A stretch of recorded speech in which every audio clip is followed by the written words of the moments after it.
Atenção, olha essa condenação que o banco vai ter que pagar de quase R$ 100.000, um empréstimo fraudulento. Eu não estou dizendo que necessariamente você também vai receber R$ 100.000 por um empréstimo consignado que alguém fez sem você pedir. Isso está se tornando cada vez mais comum, mas olha só até onde a justiça pode chegar. E olha só, o banco ele vai ter que devolver o seu dinheiro e também pode ser condenado a uma indenização por danos morais. Bom, com informações do Conjur, consultor jurídico, Dr. Renan Xavier, o furto, roubo e fraude representam riscos que devem ser imputados ao fornecedor devido à falta de segurança, especialmente quando isso permite que terceiros cometam crimes. Dessa forma, reconhecendo que houve falha por parte da instituição financeira, o TJ São Paulo, Tribunal de Justiça de São Paulo, determinou que um banco pague quase R$ 100.000 por danos morais e materiais em uma ação movida por uma cliente vítima de um golpe. Então, primeira coisa, qual que é a diferença entre danos morais e materiais? O dano material é aquele dano que você efetivamente teve no mundo dos fatos. Já o dano moral é aquele abalo na sua alma, no seu psicológico, a dor de cabeça de ter que correr atrás de resolver, o tempo perdido. Então, o dano material, ele é sempre tangível, ele é um número que você consegue palpar. Foi R$ 50.000. Não, foi R$ 62.155. Lembrando que muitas vezes a justiça manda o banco indenizar você em dobro pelo dano causado nos danos materiais e nos danos morais. Aí é um critério mais subjetivo, né? Afinal, quanto que vale uma dor de cabeça dessa? Quanto que é um abalo profundo na alma? Pode ser R$ 2.000, R$ 5.000, R$ 10.000, ou o caso como foi aqui. A mulher recebeu uma ligação de um suposto funcionário do banco. Após esse contato, ela descobriu que o empréstimo de R$ 72.800 foi contratado no seu nome e que R$ 49.000 foram transferidos para a conta. Então você pensa, mas foi a mulher que foi vítima do golpe, ela que deu os dados? Calma, porque no dia seguinte sua conta foi bloqueada pelo banco. Segundo a cliente, isso aconteceu somente após uma terceira transação de R$ 40.000 no cartão de crédito. A mulher relatou que, apesar de reconhecer a fraude, o banco seguiu cobrando o empréstimo feito pelos golpistas, bem como os gastos do seu cartão de crédito. Ela chegou a quitar o empréstimo, mas ainda assim teve mais de R$ 93.600 de prejuízo. Olha aí, pessoal. Então, essa aqui ainda era uma consumidora que tinha uma condição, tinha um dinheiro, tinha limite de R$ 40.000 no cartão. Mas mesmo assim, ela ainda pagou esse empréstimo, pessoal, com medo dos juros e tudo mais, né? Só que ela imediatamente procurou a justiça, procurou um advogado. O relator desembargador Alexandre David Malfatti destacou 3 fatos que culminaram no dano: o acesso de dados da cliente por meio de terceiros, o contato telefônico foi feito por meio de um número oficial do banco, isso tem acontecido bastante, e as transações eram notadamente suspeitas, ou seja, do nada você vai transferir R$ 40.000 para um desconhecido? O que você está fazendo? Será que você está comprando um carro ou você está sendo vítima de um golpe? Não é verdade? Para o relator, não basta a simples alegação de que as operações foram feitas com o uso da senha da consumidora, o que foi defendido pelo banco. Então, por exemplo, você tem um empréstimo consignado, você foi vítima do golpe do RNC, te venderam lá um empréstimo falando que era empréstimo, quando na verdade você só estava pagando os juros do cartão rotativo, de um cartão que nunca chegou, você nunca usou. E aí, o banco, ele tem as teses de defesa. Ele vai falar que, não, você assinou o contrato. Ou hoje em dia ele vai falar que o contrato foi enviado por SMS. Ele vai falar que você sabia o que você estava fazendo. Aqui no caso, vai falar, não, mas foi feito com o uso da senha. Pessoal, não se resigne à defesa do banco. Não aceite isso.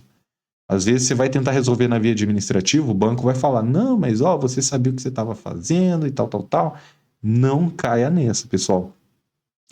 Olha aqui o que a justiça falou. Competia ao réu, ao banco, a prova da efetiva e direta participação do consumidor para o êxito dos fraudadores. Só que era ônus do banco demonstrar a conduta culposa ou dolosa da consumidora, ou seja, era um dever processual do banco mostrar que a consumidora ela foi lá e estampou a senha dela aqui para todo mundo ver, por exemplo, né? O que não foi feito, na medida em que terceiros apenas obtiveram êxito na empreitada por possuírem indevidamente informações sobre a autora que deveriam estar resguardadas com a instituição ré. Então, os fraudadores tiveram acesso aos dados dela, sendo que esses dados deveriam estar com o banco. Então, muito cuidado com quem você compartilha os seus dados, pessoal. É isso mesmo, isso inclusive para advogados que não cobram nada de entrada. Qual é o interesse de alguém obter os seus dados, uma procuração em branco no seu nome, para fazer o que quiser? Aí fica complicado, né? Por exemplo, para evitar isso, no nosso escritório, a procuração é específica. A gente só pode atuar numa revisão de aposentadoria, a gente só pode atuar naquela ação de empréstimo consignado. Então a gente faz uma procuração específica com poderes específicos. Porque senão, uma procuração livre dessa aí, o pessoal sai transferindo a sua casa, sai transferindo as suas coisas, e aí você só vai descobrir depois. Mesma coisa com os bancos, muito cuidado. Eu tenho conta nesses bancos digitais, tá? Eu tenho conta, mas também estou ciente que pode haver uma falha, e aí o que você deve fazer é justamente procurar um advogado que trabalhe com isso, porque às vezes você vai procurar um advogado que ele atua no divórcio. Às vezes ele fez o seu divórcio e deu tudo certo, você criou confiança nele.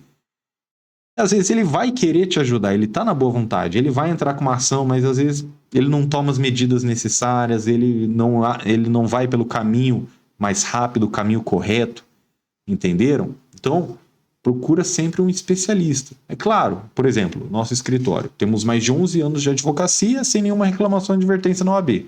Nós somos especialistas nesse tipo de ação, sim, em aposentadorias, empréstimos consignados.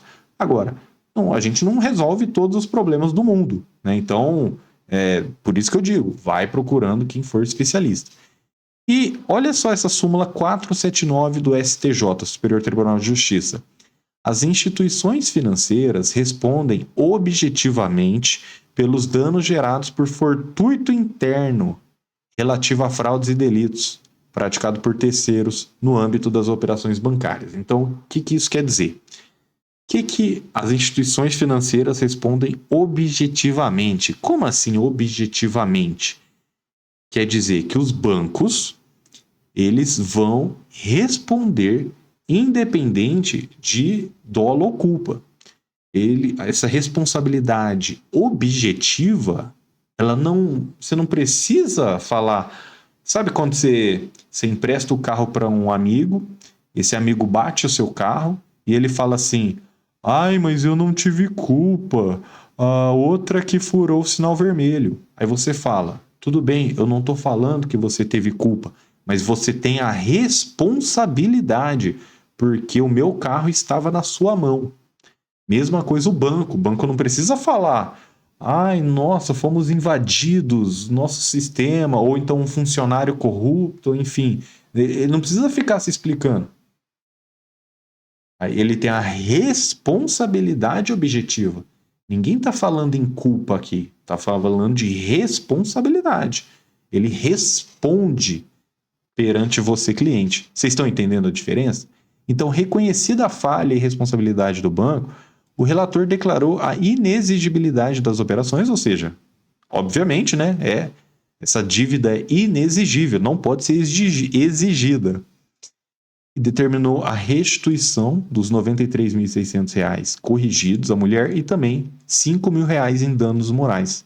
Tá certo, pessoal? Tem um processo inteiro aqui, mas claro que eu não vou ficar lendo, trouxe só aqui com informações do Conjur, para você saber que isso existe, pessoal, e que muita gente está sendo vítima disso. Seja o empréstimo consignado que não contratou, seja o empréstimo consignado que contratou, mas que na verdade ou era um RMC, ou as parcelas estão vindo de forma errada. Ah, eu contratei para quitar em 12 parcelas, faz 3 anos que eu pago e eu não sei nem quanto que eu já paguei, quanto que falta. Então tem muita coisa em cima de empréstimo para a gente trabalhar, tá certo, pessoal? Então, análise completa no WhatsApp. Tem custo para entrar com o processo? Tem, mas no caso de ação de empréstimo consignado, a gente tem um custo mais reduzido, justamente por quê? Porque a gente vai no foco, é cirúrgico. Então a gente já inclui tudo, parecer jurídico, análise, cálculos e entrada por um pequeno valor, que parcelando fica menos que uma pizza por mês, parcelando em até 12 vezes no cartão. Ou você procura um advogado de sua confiança. Mas é claro, né, pessoal? Procura alguém que atua com isso e que está aqui, ó, dando a cara a tapa. WhatsApp 449-9868-3378 ou clicar no link do comentário fixado por mim mesmo. Tá certo, pessoal? Nós também temos o WhatsApp de Brasília, mas aí estamos deixando para quem já é cliente, já nos contratou, para a gente conseguir organizar e entrar o quanto antes para todos os clientes. Ninguém será deixado para trás. Compartilhe esse vídeo com alguém que precisa saber disso, com alguém que está tendo alguma dificuldade com o banco. É o que eu falei, não quer dizer que todo mundo vai receber 100 mil reais do banco, não é isso. Cada um está numa situação diferente, mas a justiça está sim martelando, condenando os bancos, porque se não doer no bolso, gente, eles vão continuar fazendo isso com vocês, comigo, com a gente. Então, tem que entrar com a ação, tem que fazer doer no bolso. E é aquilo que eu falo, não é pedir o que for o seu direito. Ninguém quer ficar rico nas costas do banco. Só que também a gente não quer que o banco fique rico às nossas custas. Não é verdade, pessoal? Então, que Deus te abençoe grandemente. Obrigado por ter assistido até o fim. E inscreva-se no canal para se manter bem informado. Combinado assim? Eu fico por aqui. Se tiver dúvidas, vai deixando nos comentários. Eu vou respondendo nos próximos vídeos que eu falar sobre ações contra bancos, tá bom? Muito obrigado e até a próxima!